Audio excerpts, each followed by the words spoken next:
Istighfar ini luar biasa teman-teman sekalian. Luqman Al-Hakim pernah menasehati anaknya. Sambil dia mengatakan, sesungguhnya wahai anakku, Allah memiliki waktu, beberapa waktu yang Allah khususkan untuk mengijabah permintaan hambanya. Maka usahakan di waktu-waktu itu engkau beristighfar. Kira-kira apa rahasia dari perkataan Luqman Al-Hakim ini teman-teman sekalian? Kenapa dia tidak mengatakan, mintalah keselamatan untukmu, mintalah harta, mintalah keturunan, ya, atau apa saja yang lainnya. Beliau menyuruh anaknya beristighfar, padahal anaknya bukan sedang melakukan dosa. Ternyata teman-teman sekalian, istighfar ini bukan hanya sekedar memaafkan kesalahan-kesalahan kita, memutihkan kesalahan-kesalahan kita. Tetapi ada hadis Nabi SAW yang masyhur. Sudah sering kita sampaikan hadis ini, dan ini hadis yang sahih, riwayatkan Bukhari.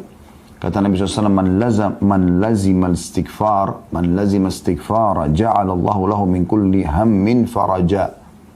Wa min kulli diqin makhraja wa razaqahu min haitsu la yahtasib. Ini faedah istighfar yang jarang orang renungi.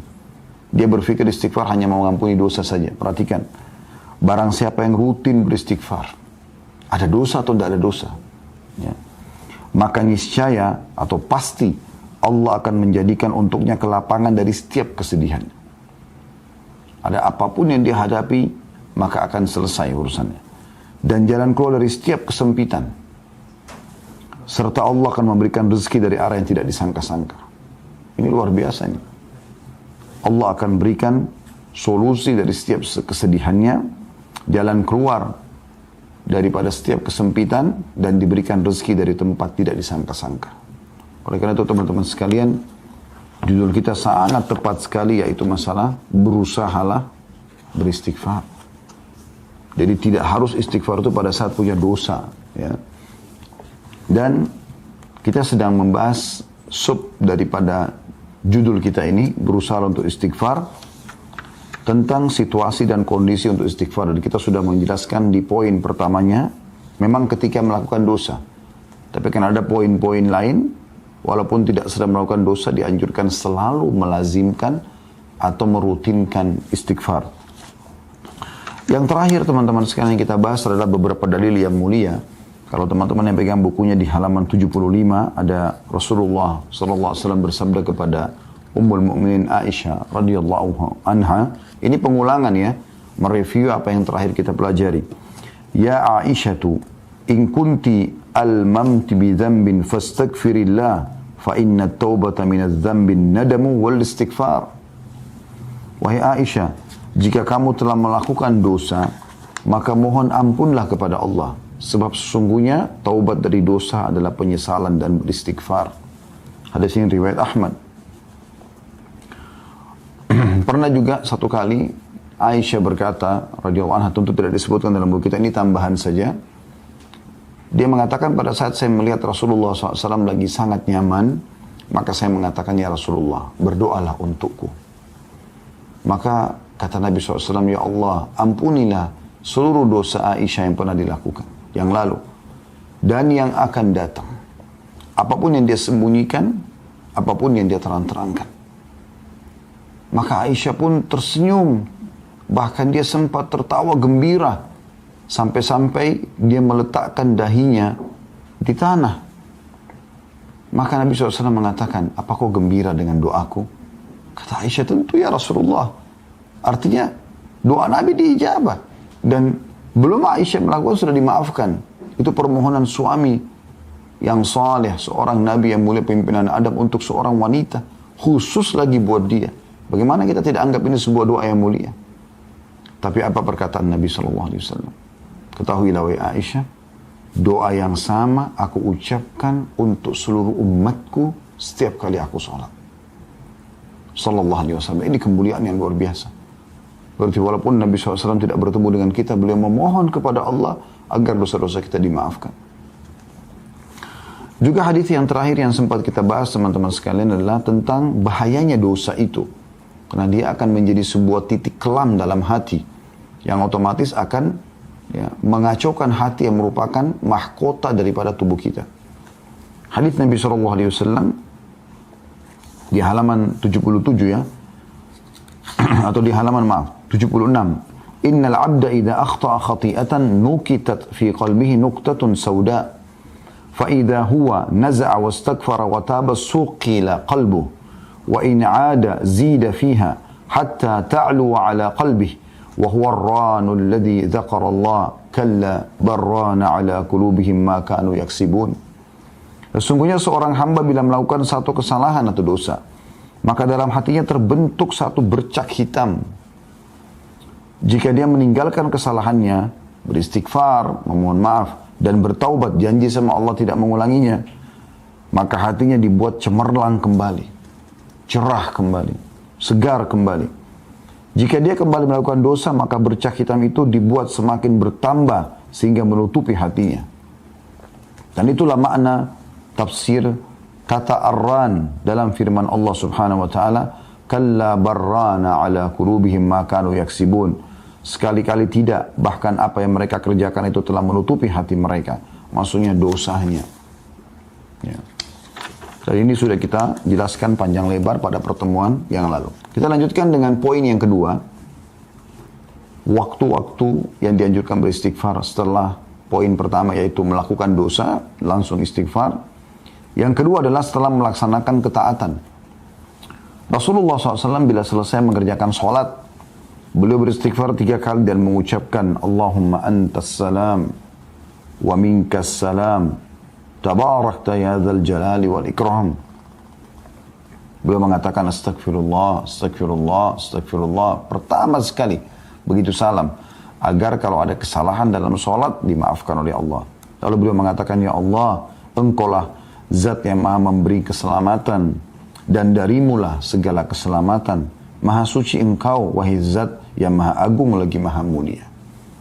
Ini diriwayatkan Bukhari dan Muslim dan juga Imam Ahmad. Seusai menunaikan haji, Allah Subhanahu wa taala juga memerintahkan pada ibadah haji, ibadah yang mulia, tapi tetap diikuti dengan istighfar orang itu melakukan dosa atau tidak. Dalam firman-Nya dalam surah Al-Baqarah ayat 199, Allah berfirman, A'udzu billahi minasyaitonir rajim. Tsumma afidhu min haitsu afadha an-nasu wastaghfirullah innallaha ghafurur rahim. Kemudian bertolaklah kalian dari tempat yang banyak orang bertolak, maksudnya dari Arafah di tanggal 9 Zulhijjah menuju ke Muzdalifah, dan mohonlah ampunan kepada Allah, sesungguhnya Allah Maha Pengampun lagi Maha Penyayang. Jadi puncak ibadah haji hari Arafah itu, tanggal 9 Zulhijjah. Dan justru pada saat itu Allah Subhanahu wa taala menyuruh istighfar. Saya juga pernah ingatkan ya, bagaimana Nabi Adam alaihissalam, bagaimana Nabi Yunus alaihissalam pada saat mereka melakukan pelanggaran yang sudah Allah gambarkan. Nabi Adam memakan dari pohon buah yang dilarang, kemudian Nabi Yunus meninggalkan kaumnya sebelum diizinkan, walaupun niatnya baik ingin mencari lokasi dakwah baru, tapi belum ada perintah dari Allah. Maka mereka bukan minta kepada Allah, bukan Nabi Adam minta agar dikembalikan ke surga, dikembalikan fasilitasnya, bukan juga Nabi Yunus minta dikembalikan kepada kaumnya. Keduanya langsung mengucapkan permohonan maaf kepada Allah. Nabi Adam AS mengatakan, Rabbana zalamna anfusana, ya Allah, kami telah menzalimi diri kami dengan pelanggaran ini. Wa in lam taghfir lana wa tarhamna lanakunanna minal khasirin. Kalau kau tidak maafkan kami, memaafkan kami, ya. Wa in lam taghfir wa tarhamna, dan kau kasihani kami, lanakunanna minal khasirin, kami pasti akan termasuk menjadi orang-orang yang rugi. Kemudian Nabi Yunus AS mengatakan apa? La ilaha illa anta subhanaka inni kuntu minadh dhalimin. Tidak ada Tuhan yang berhak disembah, tidak ada tempat saya bergantung, ya Allah, sesungguhnya aku termasuk orang-orang yang zalim. Tapi aku mengakui kesalahanku.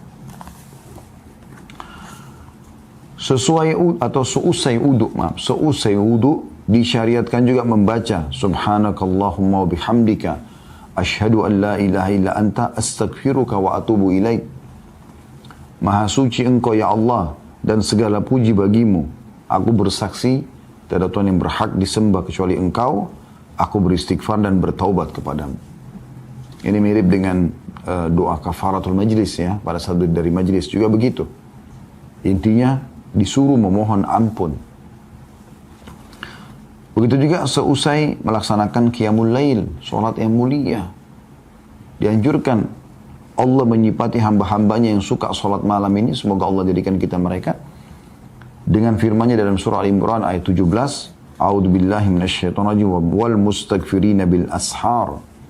Dan orang-orang yang setelah mereka sholat malam, mereka suka memohon ampun pada waktu sahur atau sebelum fajar. Saya ingatkan kembali, istighfar bukan hanya diucapkan kalau dosa sedang terjadi. Ini penting. Saya sudah bacakan tadi hadis yang sahih. Man lazimal istighfar, ja'alallahu lahu min kulli hammin faraja. Siapa yang selalu rutin melakukan istighfar, Allah akan berikan, ya, kalau kita bahasakan, kegembiraan setelah kesedihan. Wa min kulli dhiqin makhraja, dan dari setiap kesempitan jalan keluar. Wa razaqahu Allah min haitsu lam yahtasib, dan Allah akan berikan dia rezeki dari tempat dia tidak sangka-sangka. Jadi istighfar mendatangkan rezeki, istighfar memberikan kegembiraan pada saat kita sedang sedih, istighfar akan memberikan solusi dari permasalahan yang sedang kita hadapi. Ada seorang diceritakan di Pakistan, ya, ini kisah dinukil oleh Syekh Hasan bin Ahmad bin Hasan, ya. Kebetulan beliau tulis buku tentang keajaiban sedekah dan istighfar. Di kisah beliau terakhir di buku itu saya sempat baca, dia cerita tentang ada seorang di Pakistan terjadi gempa, dan dia menceritakan kisahnya. Pada saat dia sedang selesai sholat, kemudian dia ingin rebahan di malam hari, tiba-tiba terjadi gempa, dan itu hitungan menit saja. Bahkan tiba-tiba dinding-dinding rumah retak, atap-atap mulai rubuh. Dan orang ini mengatakan, saya tidak tahu harus berbuat apa lagi. Tapi akhirnya lisannya diilhamkan oleh Allah untuk mengatakan istighfar. Astagfirullah, astagfirullah. Sudah pasrah saja. Karena nggak mungkin lari. Lagi berubuh, lagi runtuh bangunan tersebut. Maka setelah selesai gempa itu dalam hitungan menit, subhanallah, rumah semua runtuh, kecuali atap yang dia ada di bawahnya. Hanya itu yang bertahan dengan sedikit tembok yang menahannya. Kemudian dia bilang dia bisa keluar dari permasalahan itu.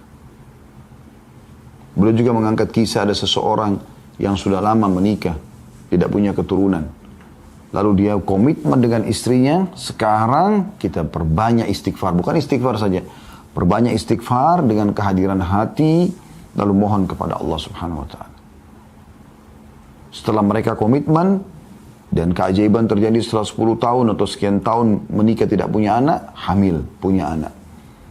Lalu begitu selesai masa nifas, suaminya mengatakan, saya mengingatkan, kebetulan dia berikan nama anak pertama Yusuf, maka dia berjulukan Abu Yusuf sekarang karena sudah punya anak.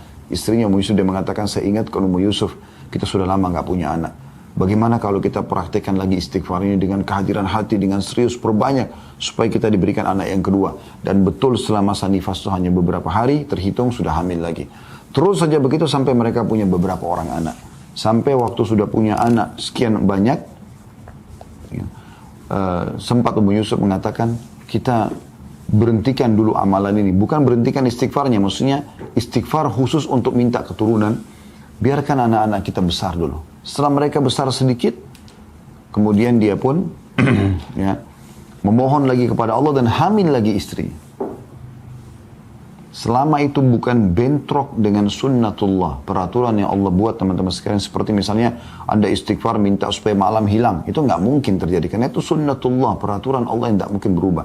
Atau Anda memohon istighfar kepada Allah agar jenis kelamin laki-laki kalau Anda perempuan hilang, nggak mungkin, sudah sunnatullah.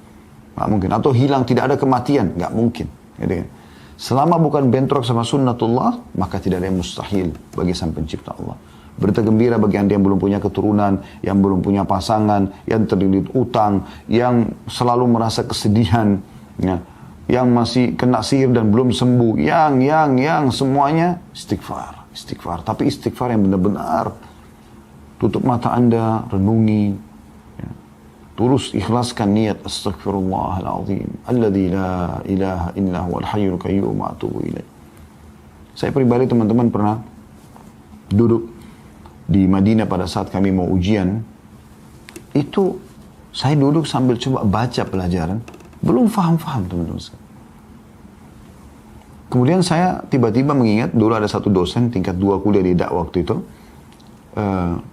Kemudian dia mengatakan atau kita pelajari hadis termasuk dengan sanad-sanadnya, yang siapa yang membaca astaghfirullahaladzim alladzi la ilaha illa huwal hayyul qayyum wa atubu ilaih, ada sifat Allah al-hayyul qayyum yang maha hidup dan terus menerus mengurus makhluknya, maka akan diampuni dosanya walaupun sebanyak buih di lautan. Subhanallah, saya berapa kali baca gak faham-faham dan tidak konsentrasi, pecah konsentrasi. Sebentar berdiri ngambil air zam-zam, sebentar kembali lagi, sebentar tersibukkan dengan mengkonsumsi ada cemilan yang saya bawa. Sebentar saya sempat menghayal sejenak, ini kok nggak fokus ya. Maka saya coba baca istighfar ini teman-teman. Sekali saya baca, dengan saya niat renungi, belum terasa apa-apa. Tapi begitu saya ulangin 5, 6, 7 kali, tapi terus dengan tenang, dengan konsentrasi, beda sekali subhanallah. Saya merasa seperti ada semangat baru yang membuat akhirnya saya lebih semangat dan muncul tiba-tiba. Setelah itu saya baca, alhamdulillah saya faham pelajaran tersebut dan nilainya masya Allah tabarakallah, besoknya luar biasa, memuaskan gitu.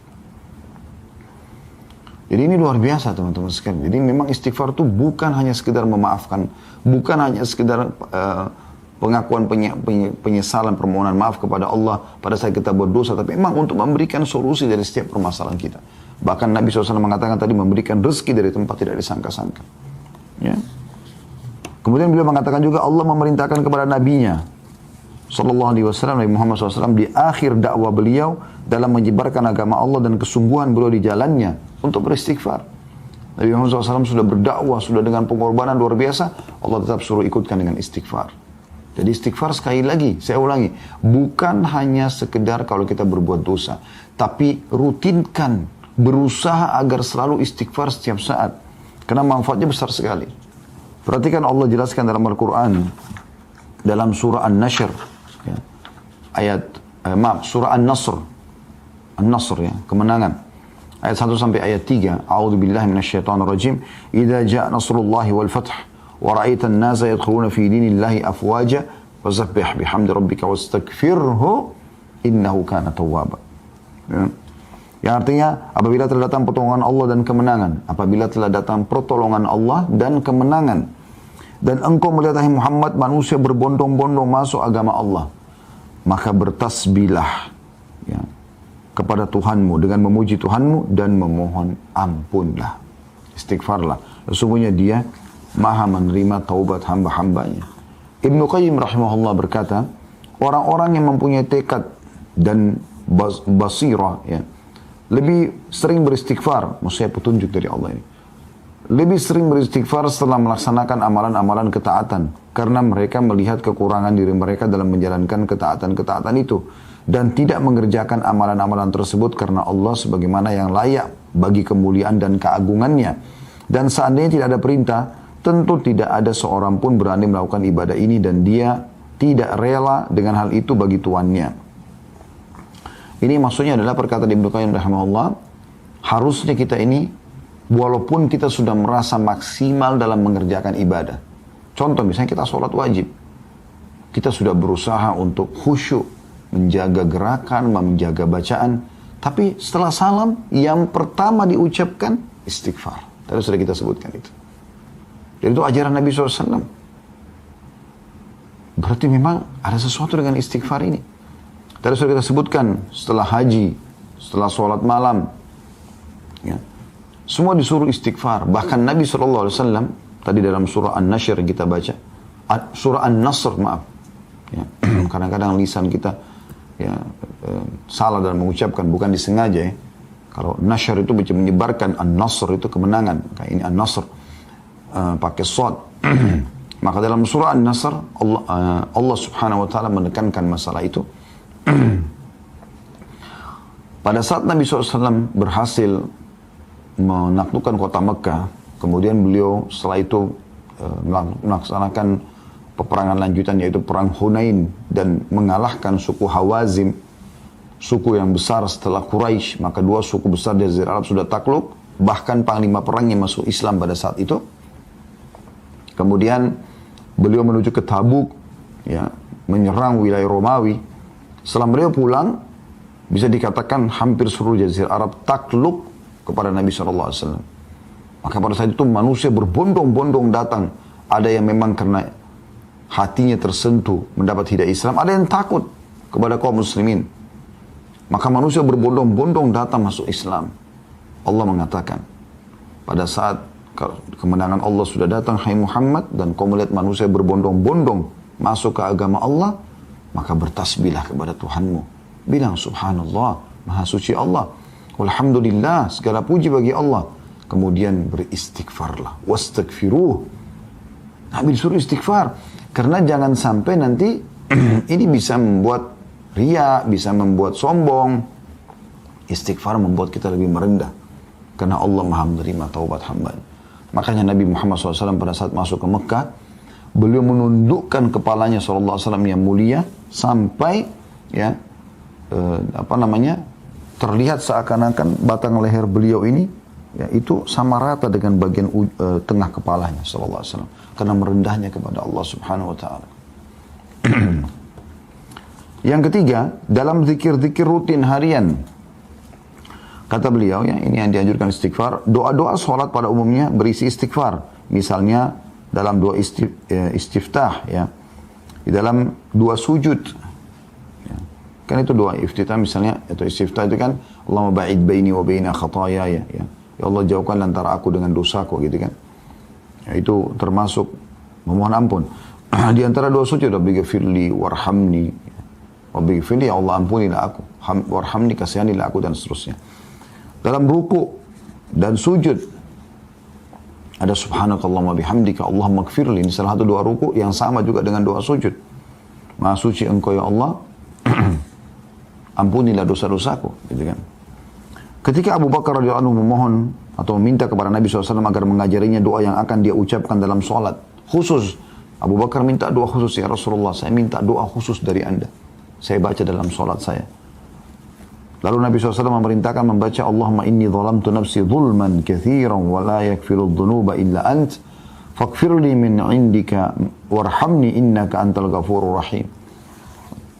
Ya Allah, sungguhnya aku telah banyak berbuat kezaliman, dosa maksudnya, kepada diriku, dan tidak ada yang mengampuni dosa-dosa selain engkau. Maka ampunilah aku dengan ampunan dari sisimu dan rahmatilah aku, sesungguhnya engkau maha pengampun lagi maha penyayang. Hadis riwayat Bukhari, Muslim, dan juga Ahmad. Artinya hadis ini hadis sahih. Padahal Abu Bakar waktu itu bukan sedang melakukan dosa. Beliau datang kepada Nabi SAW minta diajarkan doa khusus, dan doanya mengatakan Allahumma inni zalamtu nafsi zulman katsira. Ya Allah, aku telah menzalimi diriku dengan kezaliman yang banyak. Padahal Abu Bakar bukan radhiyallahu anhu melakukan dosa pada saat itu, ya. Demikianlah, kata beliau, Anda mengetahui bahwa tidak ada tempat pun yang di dalamnya disyariatkan berdoa dalam sholat, melainkan di dalamnya disyariatkan beristighfar. Dalam zikir-zikir pagi dan petang disyariatkan supaya berdoa dengan sayyidul istighfar, tuannya istighfar. Yang Anda sudah tahu tentu, Allahumma anta rabbi, sudah pernah kita bahas itu ya. Ya Allah, engkau adalah penciptaku. Allahumma anta rabbi la ilaha illa anta khalaqtani. Tidak ada Tuhan yang berhak disembah kecuali engkau telah menciptakan aku.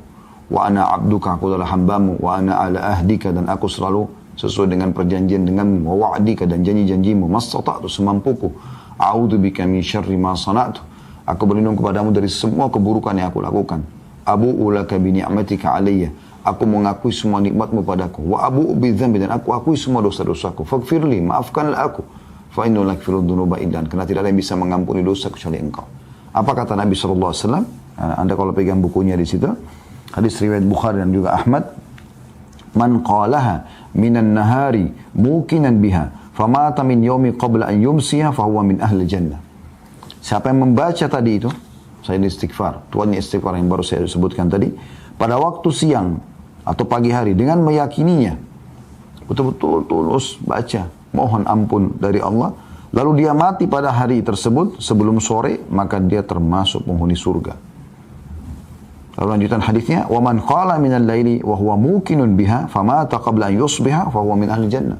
Dan siapa yang mengucapkan ini di sore hari, di malam hari, atau di petang atau di malam hari ya, dan dengan penuh keyakinan, maka dia mati sebelum pagi hari, dia termasuk ahli surga. Yang keempat, anjuran beliau mengatakan senantiasa beristighfar setiap saat. Inilah wirid rutin Nabi SAW, padahal beliau telah diampuni dosanya yang telah lalu dan akan datang. Dari Al-Aghar Al-Muzani radhiyallahu anhu, dia mengatakan bahwasanya Rasulullah SAW bersabda, innahu la yughanu ala qalbi wa inni la astaghfirullah fil yawmi 100 marrah.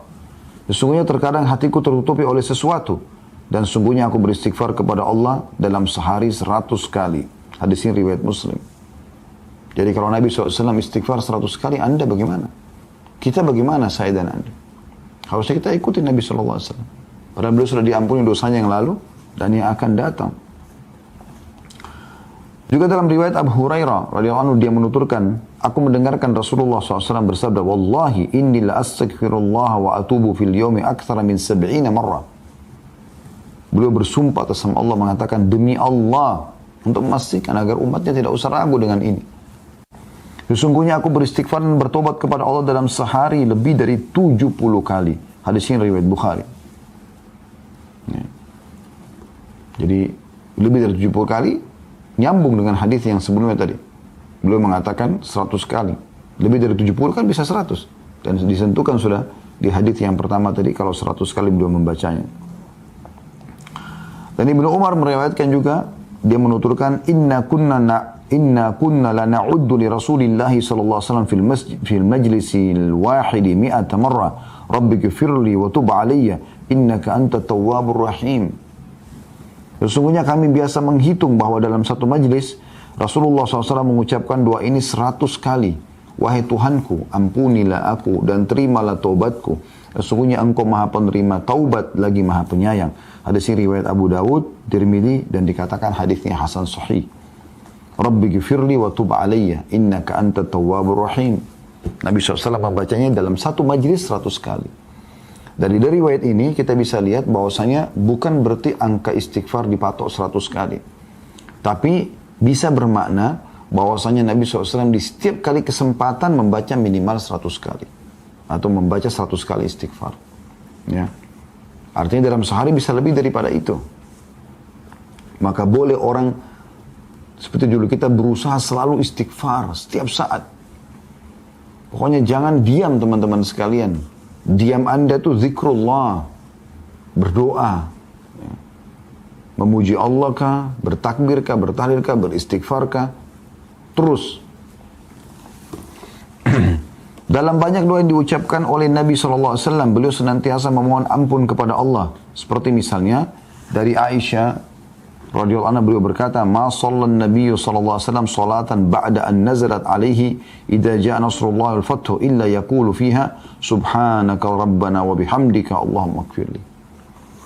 Tidaklah Nabi SAW melaksanakan solat setelah turunnya ayat surah An-Nasr tadi ya. Pada saat datang kemenangan Allah, idza jaa nasrullah wal fathu, kecuali beliau selalu membaca subhanaka rabbana wa bihamdika allahumma ighfirli. Maha suci engkau wahai Tuhan kami dan segala puji bagimu ya Allah, ampunilah aku. Saya ulangi, maha suci engkau ya Allah, subhanaka rabbana, maha suci engkau wahai Tuhan kami, wa bihamdika, dan puji-pujian untukmu. Allahumma ighfirli, ya Allah ampunilah aku. Dari Nabi SAW selalu baca ini, Allahumma ighfirli, Allahumma ighfirli. Dari Abu Musa radhiyallahu anhu dari Nabi SAW bahwa beliau juga pernah berdoa dengan doa ini, Rabbi gfirli khati'ati wa jahli, Rabbi gfirli khati'ati wa jahli, wa israfi fi amri kulli, wa ma anta a'lamu bihi minni, Allahumma gfirli khatayaya wa amdi, wa jahli wa hazli, wa kulla dhalika indi, Allahumma gfirli ma qaddamtu wa ma akhartu wa ma asrartu wa ma alantu, antal muqaddimu wa antal muakhiru wa anta ala kulli syai'in qadir. Ya Allah, ampunilah kesalahanku, ketidaktahuanku, berlebih-lebihanku dalam segala urusanku, dan apa yang engkau lebih tahu mengenai hal itu daripada aku. Ya Allah, ampunilah kesalahanku, kesengajaanku, ketidaktahuanku, dan kelemahanku. Semua itu ada padaku. Ya Allah, ampunilah dosa-dosaku yang telah lalu dan akan datang. Apa yang aku lakukan secara sembunyi-sembunyi dan secara terang-terangan. Engkaulah yang maha mendahulukan dan engkaulah yang maha mengakhirkan. Dan engkau maha kuasa atas segala sesuatu. Hadis riwayat Bukhari dan Muslim. Dan Nabi SAW sering baca ini. Perhatikan teman-teman, lafadznya luar biasa ini. Ya, lafadznya luar biasa. Ya Allah, ampunilah kesalahanku dan ketidaktahuanku dan berlebih-lebihanku dalam semua urusan. Karena Nabi SAW tidak berlebihan, tapi beliau merendah di hadapan Sang Pencipta Allah. Ini luar biasa. Dan apapun yang engkau ketahui, atau engkau lebih tahu daripada aku. Ya Allah, ampunilah kesalahanku, diulangi lagi. Kesengajaanku, ketidaktahuanku, dan kelemahanku. Semua itu ada padaku. Jadi beliau mengucapkan luar biasa. Ya Allah, ampuni dosa-dosaku yang lalu dan akan datang. Perhatikan, memohon maaf bukan cuma yang lalu, yang akan datang pun kita minta. Serta yang aku lakukan sembunyi-sembunyi dan terang-terangan. Jadi ini permintaan yang luar biasa. Ya. Dari Ibnu Abbas juga radhiyallahu anhu bahwasanya Rasulullah SAW pernah berdoa, Allahumma laka aslamtu. وَبِكَ آمَنْتُ وَعَلَيْكَ تَوَكَّلْتُ وَإِلَيْكَ أَنَبْتُ وَبِكَ خَاصَمْتُ وَإِلَيْكَ حَاكَمْتُ فَاغْفِرْ لِي مَا قَدَّمْتُ وَمَا أَخَّرْتُ وَمَا أَسْرَرْتُ وَمَا أَعْلَنْتُ أَنْتَ الْمُقَدِّمُ وَأَنْتَ الْمُؤَخِّرُ لَا إِلَهَ إِلَّا أَنْتَ. Ya Allah, kepadamu lah aku berserah diri. Allahumma laka aslamtu. Wa bika amantu, kepadamu lah aku beriman. Wa alaika tawakkaltu, kepadamu lah aku bertawakal, mengendalikan urusan pekerjaanku. Wa ilaika anabtu, dan kepadamu lah aku akan kembali. Wa bika khasamtu, dan dengan hujjamu aku berargumen. Kemudian dikatakan wa ilaika hakamtu, dan kepadamu lah aku meminta keputusan. Faghfir lima qaddamtu wa ma akhartu, maka ampunilah semua dosaku yang lalu dan yang kemudian. Ya, perhatikan selalu diikuti dengan yang akan datang. Ya. Wa ma asrartu wa ma alantu, dan apapun yang aku rahasiakan dan aku tampakkan. Antal muqaddim wa antal muakhir la ilaha illa anta. Karena kau zat yang mendahulukan dan mengakhirkan, tidak ada Tuhan yang berhak disembah kecuali engkau. Hadis ini riwayat Bukhari Muslim. Kata penulis, ya Allah, dosa apa gerangan yang dilakukan oleh jiwa yang suci tersebut? Maksudnya Nabi Muhammad SAW. Sampai begitu luar biasa memohon pemaafan kepada Allah. Kesalahan apakah yang disembunyikan dan dinyatakan? Karena Nabi SAW tidak ada yang tersembunyi. Apapun dari sikap beliau, perbuatan beliau kepada Allah Subhanahu wa Ta'ala. Yang terdahulu dan kemudian yang beliau lakukan. Apa yang Nabi lakukan? Dosa masa lalu dan dosa akan datang. Tidak ada sebab kerendahan. Tapi beliau ingin mendekankan kerendahannya kepada Allah Subhanahu wa Ta'ala. Kalau dia hamba, yang dia ingin menekankan pada umatnya, aku saja begini, bagaimana kalian? Kata penulis, jika Nabi SAW yang telah diampuni dosa-dosanya yang terdahulu dan yang kemudian, atau terkemudian, tinggi sebutan beliau dan tinggi derajat beliau, beristighfar kepada Allah dalam sehari 100 kali, bahkan dalam satu majlis 100 kali. Lalu bagaimana halnya dengan kita, orang-orang yang sering mencampur adukkan antara kebaikan dan keburukan, sering melakukan dosa dan tidak sempurna dalam melaksanakan kewajiban? Bagaimana bisa kita tidak istighfar kecuali hanya habis sholat, astagfirullah, astagfirullah, selesai? Bagaimana kita lalaikan istighfar 100 kali minimal dalam sehari? Nabi SAW kadang-kadang 100 kali dalam satu majlis. Rabbi ghifirli wa tub aliyya. Selalu beliau ulang-ulangi. Ya. Jadi surah An-Nasr pada saat turun. Subhanaka Rabbina. Ya. Subhanaka Allahumma wa bihamdika. Ya. Allahumma ghifirli. Saudaraku yang mulia, kata beliau, karena sedemikian rupa kedudukan istighfar, maka jangan sampai ia berpisah dari kita di majlis atau kediaman. Hendaklah lisan kita senantiasa melantunkan istighfar dan taubat setiap saat dan setiap waktu. Serta hendaklah kita berusaha menjaga doa-doa rutin dan mengingat dosa-dosa kita dan kekurangan kita dalam menjalankan kewajiban kepada Allah dalam keadaan berdoa kepadanya. Ini Ramadan, kesempatan. Jiwa kita betul-betul lagi sangat siap untuk mendekatkan diri kepada Allah. Lebih siap dari sebelumnya. Jangan sia-siakan ini. Sehingga nanti akan Anda sudah seperti orang yang punya bekal yang sangat bagus, punya yang sangat kuat setelah Idul Fitri nanti. Untuk Anda terapkan dalam kehidupan sehari-hari. Ini masa training. Masih tersisa. Ya, sampai 7-8 hari ke depan. Jangan sia-siakan, saudaraku. Istighfar yang berbekas dalam jiwa dan terlaksana tujuannya ialah istighfar yang di dalamnya hati dan lisan sejalan. Sebab istighfar adalah tanda taubat dan berhenti melakukan dosa serta perasaan berdosa dan bersalah. Maka sepatutnya kita, wahai saudaraku yang mulia, ya, agar hati kita mengucapkan istighfar dan penyesalan sebelum lisan kita. Jadi jangan cuma astagfirullah tapi munafik, hatinya enggak begitu. Enggak. Kalau perlu kata beliau, hati lebih dulu beristighfar, menyesali perbuatan sehingga lisan mengucapkan dengan tulus, aku memohon maaf kepadamu ya Allah. Astagfirullah wa atubu ilaih.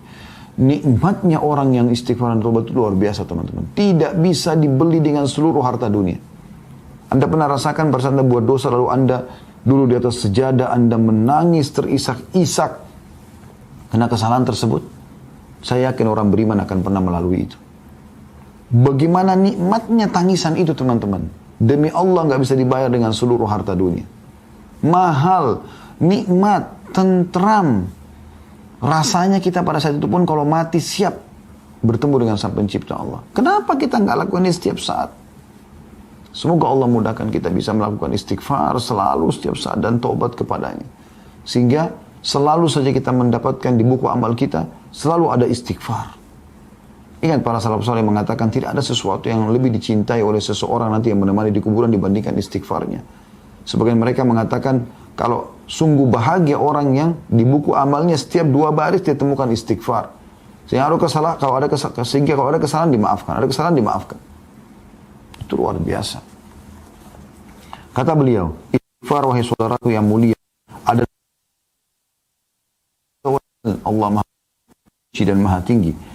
Disebutkan dari Ali radhiyallahu anhu bahwasanya Rasulullah SAW bersabda, Inna rabbaka ya'jabu min abdihi idha qala rabbi gfirli dhunubi wa huwa ya'lamu annahu la yakfiru dhunuba ghairi. Sesungguhnya Tuhanmu kagum kepada hambanya. Allah kagum kepada siapa? Apabila seseorang mengucapkan, wahai Tuhanku, ampunilah dosa-dosaku. Sedangkan dia mengetahui bahwa tidak ada yang dapat mengampuni dosa melainkan aku, kata Allah. Hadis riwayat Abu Daud, Tirmidzi, dan dikatakan hadisnya hasan sahih. Allah kagum kepada kita. Siapa kita ini mau dikagumi oleh Allah? Kalau kita dikagumi oleh seseorang saja sosok mungkin yang juga punya nama, kita sudah sangat bangga luar biasa. Kalau nama Anda disebutkan di medsos oleh seseorang, Anda pasti bangga. Apalagi orang itu kalau terkenal. Bagaimana dengan Sang Pencipta Allah kagum? Dengan lisan dan hati kita beristighfar. Merendah kepada Sang Pencipta Allah. Dan ingat, selalu saya ulangi lagi teman-teman. Ya, istighfar bukan hanya pada saat dosa terjadi. Iya, Anda butuh istighfar pada saat itu. Tapi tema kita ini, berusaha selalu istighfar setiap saat. Ya, itu bukan hanya karena itu. Ingat hadis tadi yang sudah saya sampaikan. Man lazima istighfar, ja'alallahu lahu min kulli hammin faraja. Siapa yang melazimi istighfar, merutinkannya selalu lisannya dan hatinya astagfirullah, atubu ilaih, sambil jalan, sambil lip, sambil belanja, sambil menyelesaikan pekerjaannya, tidak mengganggu apa-apa. Cuma lisan sama hati. Allah akan berikan kesenangan ya, dari kesedihannya, diganti kesedihan menjadi kesenangan. Wa min kulli dikin makhraja, dan dari setiap kesempitan jalan keluar. Wa warzaqallahu min haitsu la yahtasib, dan Allah akan berikan rezeki dari tempat tidak disangka-sangka. Ini luar biasa. Kemudian beliau tutup dengan hadis yang lain adalah diriwayatkan oleh Hakim dari hadis Ali radhiyallahu anhu, innallaha ta'ala la ya'jabu minal 'abdi idza qala la ilaha illa anta inni qad zalamtu nafsi faghfir li dhunubi innahu la yaghfiru dhunuba illa ant. Qala 'abdi 'arafa anna lahu rabban yaghfiru wa yu'aqib. Sesungguhnya Allah benar-benar kagum kepada seorang hamba apabila dia mengucapkan tidak ada Tuhan yang berhak disembah kecuali Engkau. Coba pelan-pelan ucapkan ini. Tidak ada Tuhan yang berhak disembah kecuali Engkau. Sesungguhnya aku telah menzalimi diriku. Aku telah melakukan dosa dan ini kezaliman terhadap diriku. Maka ampunilah dosa-dosaku. Bersihkan semua itu ya Allah. Sesungguhnya tidak ada yang dapat mengampuni dosa-dosa kecuali Engkau. Maka Allah berfirman, hamba-Ku mengakui bahwa dia mempunyai Tuhan yang akan dapat mengampuni dan menghukumnya. Hadis riwayat Al-Hakim. Dalam riwayat lain yang sudah kita bacakan ya, hadisnya, Anda masih ingat sebagai penutup adalah ada sempat di halaman 77 ya. Dari Abu Hurairah radhiyallahu anhu, saya ingin teman-teman kita tutup dengan hadis ini. Diriwayatkan dari dalam Sahihain riwayat Bukhari Muslim bahwasanya Nabi SAW bersabda, Inna abdan asaba dhanban faqal Rabbi adnabtu faghfirli Faqala rabbuhu alima abdi anna lahu rabban yakfiru dzamba wa ya'khudhu bihi. Ghafartu li abdi. Sesungguhnya seorang hamba melakukan dosa, maka dia berkata, wahai Tuhanku, aku telah melakukan satu dosa, ampunilah aku. Maka Tuhannya berfirman, Allah langsung merespon pada saat itu. Hambaku tahu bahwa dia mempunyai Tuhan yang mengampuni dosa dan menghukum karenanya. Aku telah mengampuni hambaku ini. Nah, dia tulus, dia ikhlas mau kembali kepada Allah. Thumma makatha ma sya'allahu thumma asaba dzamban. Kemudian orang itu pun tinggal selama yang Allah kehendaki, maksudnya melalui umurnya. Kemudian dia beberapa waktu setelah itu melakukan dosa lagi. Faqala, ya. Thumma makatha, kemudian dia tinggal, Masya Allah, sesuai yang Allah tentukan waktu untuk dia. Thumma asaba dzamban, kemudian dia berbuat dosa lagi.